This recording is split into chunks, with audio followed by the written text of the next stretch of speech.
Hello दोस्तों, स्वागत है हमारे यूट्यूब चैनल एजुकेशन विद अनी सर में। तो दोस्तों, आज हम आप सभी के लिए लेकर आए हैं जीके जीएस के मोस्ट इम्पॉर्टेंट टॉप 50 प्रश्न उत्तर, जो आप सभी के लिए परीक्षा के दृष्टिकोण से बहुत ही महत्वपूर्ण एवं उपयोगी है। दोस्तों जितने भी क्वेश्चन हैं वेरी वेरी इंपॉर्टेंट क्वेश्चन लेकर आए हैं। तो दोस्तों वीडियो के अंत तक बने रहिएगा और आइए वीडियो को शुरू करते हैं। और सबसे पहला सवाल है, महात्मा गांधी जी का जन्म कब हुआ था? पहला सवाल है दोस्तों, महात्मा गांधी जी का जन्म कब हुआ था? वेरी वेरी इंपॉर्टेंट सवाल है दोस्तों। तो दोस्तों महात्मा गांधी जी का जन्म जो है 1869 ईस्वी में हुआ था। इसका राइट आंसर ऑप्शन बी हो जाएगा। अगला सवाल है दोस्तों, पृथ्वी पर जल की मात्रा कितने प्रतिशत है? पृथ्वी पर जल की मात्रा कितनी प्रतिशत है? 65%, 49, 71, 55%। तो दोस्तों पृथ्वी पर जल की कुल मात्रा 71% है। इसका राइट आंसर ऑप्शन सी हो जाएगा। नेक्स्ट अगला सवाल है दोस्तों, भारत की सबसे ऊंची मूर्ति कौन सी है? भारत की सबसे ऊंची मूर्ति कौन सी है? इंपॉर्टेंट सवाल है दोस्तों। तो दोस्तों भारत की सबसे ऊंची मूर्ति है स्टैचू ऑफ यूनिटी। इसका राइट आंसर ऑप्शन सी हो जाएगा। अगला नेक्स्ट सवाल है दोस्तों, फतेहपुर सीकरी किस राज्य में स्थित है? फतेहपुर सीकरी किस राज्य में स्थित है? इंपॉर्टेंट सवाल है दोस्तों। ए है बिहार, बी झारखंड, सी केरल और डी उत्तर प्रदेश। तो दोस्तों फतेहपुर सीकरी जो है उत्तर प्रदेश राज्य में स्थित है। इसका राइट आंसर आपका ऑप्शन डी हो जाएगा। अगला सवाल है दोस्तों, गौतम बुद्ध का वास्तविक नाम क्या था? गौतम बुद्ध का वास्तविक नाम क्या था? इंपॉर्टेंट सवाल है दोस्तों, परीक्षा में बार बार पूछा जाता है। ए है देवदत्त, बी नरेंद्र, सी सिद्धार्थ और डी इनमें से कोई नहीं। तो दोस्तों गौतम बुद्ध का वास्तविक नाम सिद्धार्थ था। इसका राइट आंसर ऑप्शन सी हो जाएगा आपका। अगला सवाल है दोस्तों, सबसे अंतिम मुगल सम्राट कौन था? इंपॉर्टेंट सवाल है दोस्तों, अंतिम मुगल सम्राट कौन था? तो दोस्तों इसका सही जवाब हो जाएगा बहादुर शाह द्वितीय। सबसे अंतिम मुगल सम्राट बहादुर शाह द्वितीय था। तो राइट आंसर ऑप्शन सी हो जाएगा। नेक्स्ट अगला सवाल है दोस्तों, मुगल काल की राजभाषा कौन सी थी? मुगल काल की राजभाषा कौन सी थी? ए हिंदी, बी अरबी, सी उर्दू और डी फारसी। तो दोस्तों मुगल काल की राजभाषा फारसी थी। इसका राइट आंसर ऑप्शन डी हो जाएगा। नेक्स्ट अगला सवाल है दोस्तों, राज्यसभा का सभापति कौन होता है?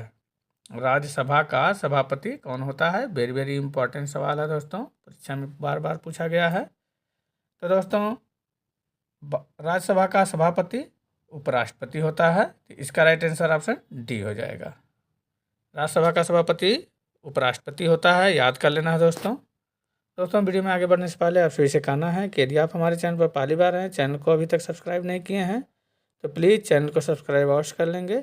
और दोस्तों वीडियो पसंद आए तो लाइक एंड शेयर करना नहीं भूलिएगा। तथा दोस्तों जितने भी क्वेश्चन का आंसर आप सभी को पहले से पता है तो उसका आंसर आप लोग कमेंट बॉक्स में ज़रूर बताइएगा। तो बढ़ते हैं आगे। अगला नेक्स्ट सवाल है दोस्तों, खालसा पंथ की स्थापना किसने की थी? खालसा पंथ की स्थापना किसने की थी? ए कपूर सिंह, बी महासिंह, सी रणजीत सिंह और डी है गुरु गोविंद सिंह। तो दोस्तों खालसा पंथ की स्थापना गुरु गोविंद सिंह ने किया था। राइट आंसर आपका ऑप्शन डी हो जाएगा। अगला नेक्स्ट सवाल है दोस्तों, वाराणसी शहर किस नदी के किनारे बसा हुआ है? वाराणसी शहर किस नदी के किनारे बसा हुआ है? ए है यमुना नदी, बी गंगा नदी, सी है गोमती नदी और डी है साबरमती नदी। तो दोस्तों वाराणसी शहर जो है गंगा नदी के किनारे बसा है। इसका राइट आंसर ऑप्शन बी हो जाएगा सही।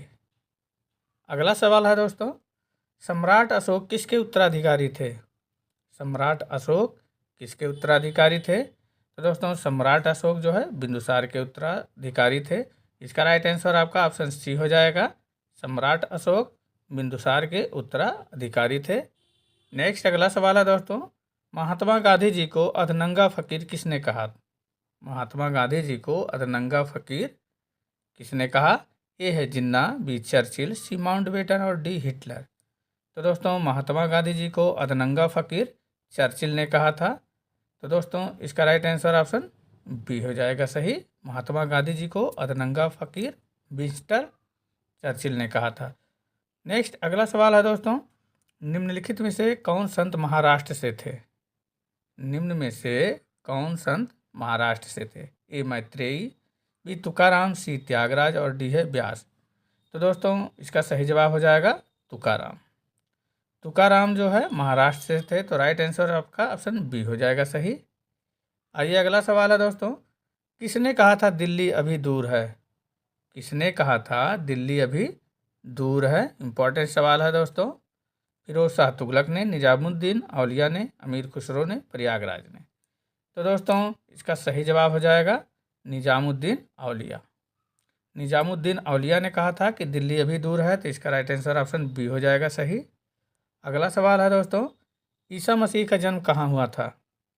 ईसा मसीह का जन्म कहाँ हुआ था? ए बेरूत, बी एब्रे, सी बेथलहम और डी है बेबीलोन। तो दोस्तों ईसा मसीह का जन्म जो है बेथलहम में हुआ था। इसका राइट आंसर आपका ऑप्शन सी हो जाएगा। अगला सवाल है दोस्तों, शास्त्रीय संगीत कहाँ से लिया गया है? शास्त्रीय संगीत जो है कहाँ से लिया गया है? वेरी वेरी इंपॉर्टेंट सवाल है दोस्तों, परीक्षा में पूछा जाता है, याद कर लेना है। शास्त्रीय संगीत कहाँ से लिया गया है? ए यजुर्वेद, बी सामवेद, सी अथर्ववेद और डी है ऋग्वेद। तो दोस्तों शास्त्रीय संगीत जो है सामवेद से लिया गया है। इसका राइट आंसर ऑप्शन बी हो जाएगा सही। आइए अगला सवाल है दोस्तों, मुखौटा नृत्य का संबंध किस किस नृत्य शैली से है? मुखौटा नृत्य का संबंध जो है किस नृत्य शैली से है? ए है मणिपुरी, बी कुचिपुड़ी, सी कथकली और डी है ओडिसी। तो दोस्तों मुखौटा नृत्य का संबंध जो है कथकली से है। इसका राइट आंसर ऑप्शन सी हो जाएगा सही। मुखौटा नृत्य का संबंध कथकली नृत्य शैली से है। नेक्स्ट अगला सवाल है दोस्तों, जियो और जीने दो किसने कहा था? जियो और जीने दो ये किसने कहा था? इंपॉर्टेंट सवाल है दोस्तों। ए है महावीर स्वामी, बी महात्मा गांधी, सी गौतम बुद्ध और डी है विनोबा भावे। तो दोस्तों जियो और जीने दो जो है महावीर स्वामी ने कहा था, तो इसका राइट आंसर आपका ऑप्शन ए हो जाएगा। जियो और जीने दो का नारा महावीर स्वामी ने दिया था। नेक्स्ट अगला सवाल है दोस्तों, राज्यसभा के सदस्य के लिए न्यूनतम आयु कितनी है? राज्यसभा के सदस्य के लिए न्यूनतम आयु कितनी है? इंपॉर्टेंट सवाल है दोस्तों। ए है 25 वर्ष, बी 30 वर्ष, सी 21 वर्ष और डी है 35 वर्ष। तो दोस्तों राज्यसभा के सदस्य के लिए न्यूनतम आयु जो है 30 वर्ष है। तो इसका राइट आंसर ऑप्शन बी हो जाएगा सही। अगला सवाल है दोस्तों, चंद्रगुप्त विक्रमादित्य का उत्तराधिकारी कौन बना था? ए रामगुप्त, बी विष्णुगुप्त, सी कुमारगुप्त प्रथम और डी में से कोई नहीं। तो दोस्तों चंद्रगुप्त विक्रमादित्य का उत्तराधिकारी कुमारगुप्त प्रथम बना था। इसका राइट आंसर आपका ऑप्शन सी हो जाएगा, कुमारगुप्त प्रथम।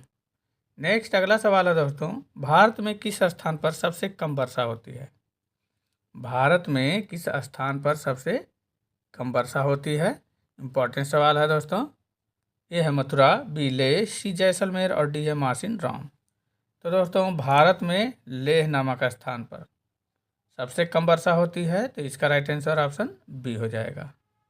अगला सवाल है दोस्तों, भगवान बुद्ध को ज्ञान की प्राप्ति कहाँ हुई थी?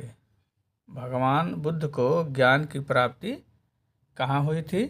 ये है सारनाथ, बी बोध गया, सी वैशाली और डी है श्रावस्ती। तो दोस्तों भगवान बुद्ध को ज्ञान की प्राप्ति बोध गया बिहार में हुई थी। इसका राइट आंसर ऑप्शन बी हो जाएगा सही।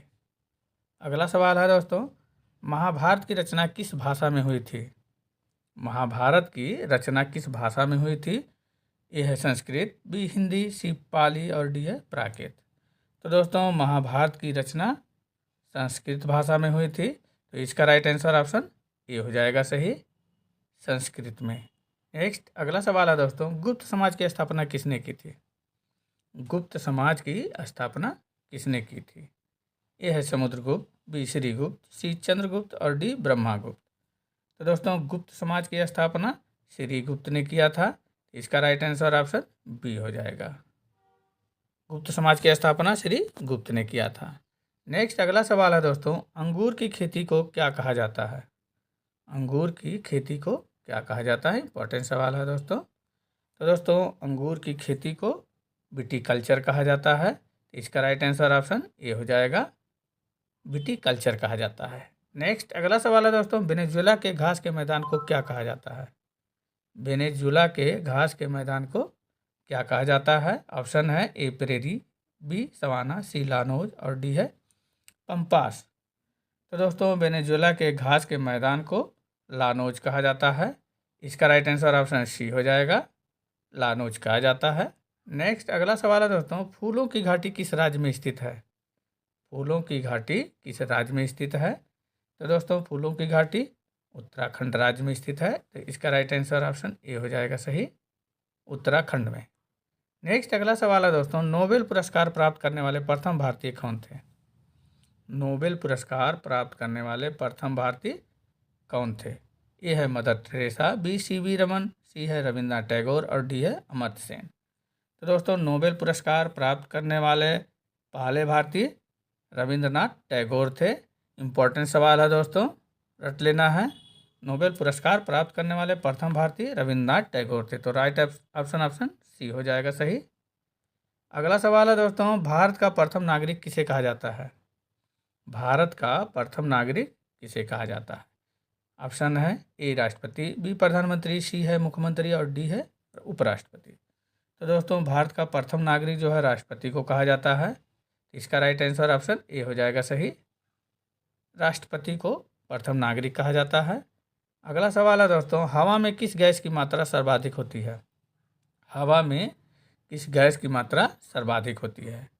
ए है carbon, B helium, C nitrogen और डी है ऑक्सीजन। तो दोस्तों हवा में नाइट्रोजन गैस की मात्रा सर्वाधिक होती है। यह लगभग 78% जो है पाया जाता है। तो राइट आंसर ऑप्शन सी हो जाएगा सही, हवा में नाइट्रोजन गैस की मात्रा सर्वाधिक होती है। नेक्स्ट अगला सवाल है दोस्तों, स्वामी विवेकानंद जी का मूल नाम क्या था? स्वामी विवेकानंद जी का मूल नाम क्या था? ए बटुकेश्वर दत्त, बी नरेंद्र नाथ दत्त, सी रविंद्रनाथ दत्त और डी है कृष्ण दत्त। तो दोस्तों स्वामी विवेकानंद जी का मूल नाम नरेंद्र नाथ दत्त था। तो इसका राइट आंसर आपका ऑप्शन बी हो जाएगा। अगला सवाल है दोस्तों, कंप्यूटर का आविष्कार किसने किया था? कंप्यूटर का आविष्कार किसने किया था? एड रॉबर्ट, बी है कोनराड ज्यूस, सी है चार्ल्स बैबेज और डी है जॉन मॉचली। तो दोस्तों कंप्यूटर का आविष्कार चार्ल्स बैबेज ने किया था। तो इसका राइट आंसर आपका ऑप्शन सी हो जाएगा। नेक्स्ट अगला सवाल है दोस्तों, पंजाब केसरी के नाम से किसे जाना जाता है? पंजाब केसरी के नाम से किसे जाना जाता है? इंपॉर्टेंट सवाल है दोस्तों। तो दोस्तों पंजाब केसरी के नाम से लाला लाजपत राय को जाना जाता है। इसका राइट आंसर ऑप्शन डी हो जाएगा सही। नेक्स्ट अगला सवाल है दोस्तों, क्षेत्रफल की दृष्टि से भारत का विश्व में कौन सा स्थान है? क्षेत्रफल की दृष्टि से भारत का विश्व में कौन सा स्थान है?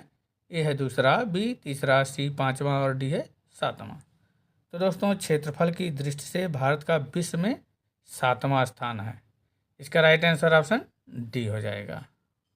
नेक्स्ट अगला सवाल है दोस्तों, निम्नलिखित में से कौन सा भारत का सर्वोत्तम सम्मान है? निम्नलिखित में से कौन सा भारत का सर्वोत्तम सम्मान है? खेल रत्न, भारत रत्न, अशोक चक्र, पद्म भूषण।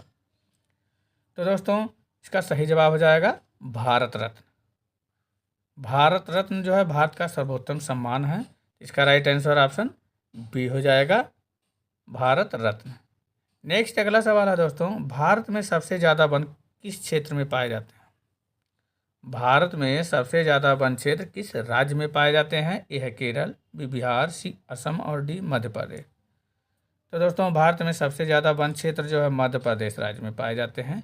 इसका राइट आंसर ऑप्शन डी हो जाएगा सही, मध्य प्रदेश में। नेक्स्ट अगला सवाल है दोस्तों, महात्मा गांधी को सबसे पहले राष्ट्रपिता किसने कहा था? महात्मा गांधी को सबसे पहले राष्ट्रपिता किसने कहा था? तो दोस्तों महात्मा गांधी जी को सबसे पहले राष्ट्रपिता सुभाष चंद्र बोस ने कहा था। इसका राइट आंसर ऑप्शन बी हो जाएगा सही, सुभाष चंद्र बोस ने। नेक्स्ट अगला सवाल है दोस्तों, भारत की सबसे लंबी नदी कौन सी है?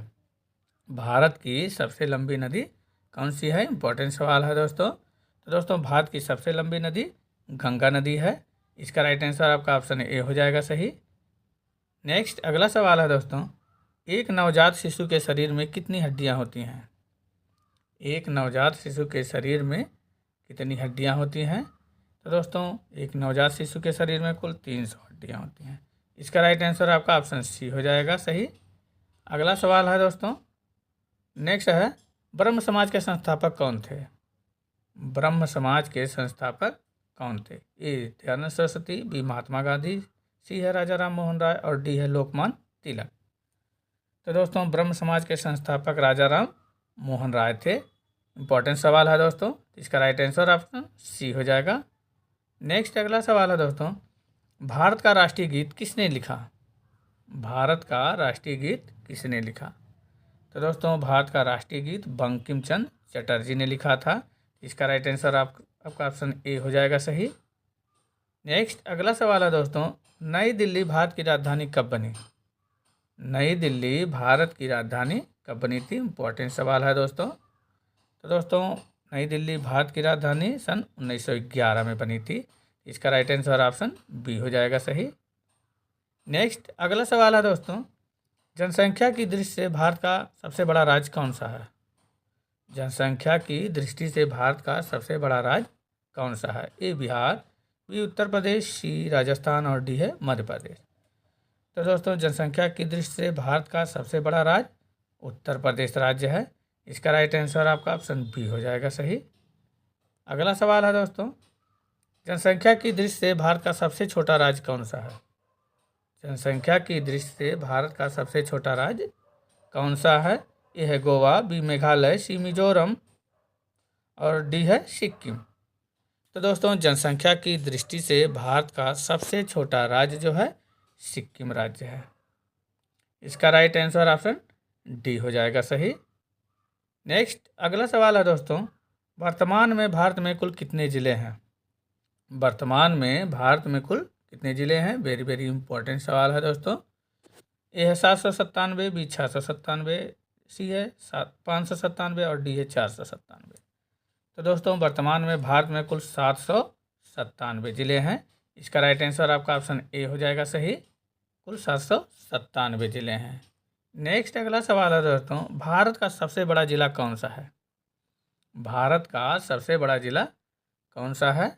ए है भुज, बी कच्छ, सी है मिर्ज़ापुर और डी है अनंतपुर। तो दोस्तों भारत का सबसे बड़ा ज़िला कच्छ ज़िला है जो कि गुजरात राज्य में है। इसका राइट आंसर ऑप्शन बी हो जाएगा सही। अगला सवाल है दोस्तों, भारत का सबसे छोटा ज़िला कौन सा है। भारत का सबसे छोटा ज़िला कौन सा है। ए है माहे, बी हैलाकांडी, सी अलीराजपुर और डी है गुंटूर। तो दोस्तों भारत का सबसे छोटा ज़िला माहे ज़िला है। इसका राइट आंसर आपका ऑप्शन ए हो जाएगा सही। भारत का सबसे छोटा ज़िला माहे ज़िला है। अगला नेक्स्ट सवाल है दोस्तों, भारत की सबसे गहरी नदी कौन सी है। भारत की सबसे गहरी नदी कौन सी है। वेरी वेरी इंपॉर्टेंट सवाल है दोस्तों। ए है गंगा, बी ब्रह्मपुत्र, सी है कावेरी और डी है गोदावरी।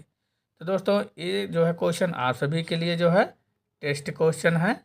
इसका आंसर आप सभी लोग जो है दोस्तों कमेंट बॉक्स में दीजिएगा कि भारत की सबसे गहरी नदी कौन सी है। तो दोस्तों वीडियो आप सभी को कैसा लगा आप सब लोग कमेंट बॉक्स में ज़रूर बताइएगा और अच्छा लगा होगा तो लाइक एंड शेयर करना नहीं भूलिएगा दोस्तों। तथा दोस्तों पुनः आप सभी से कहना है कि यदि आपने अभी तक हमारे चैनल को सब्सक्राइब नहीं किए हैं तो प्लीज़ चैनल को सब्सक्राइब अवश्य कर लेंगे। मिलते हैं ऐसे ही इंपॉर्टेंट वीडियो के साथ, तब तक के लिए दोस्तों धन्यवाद।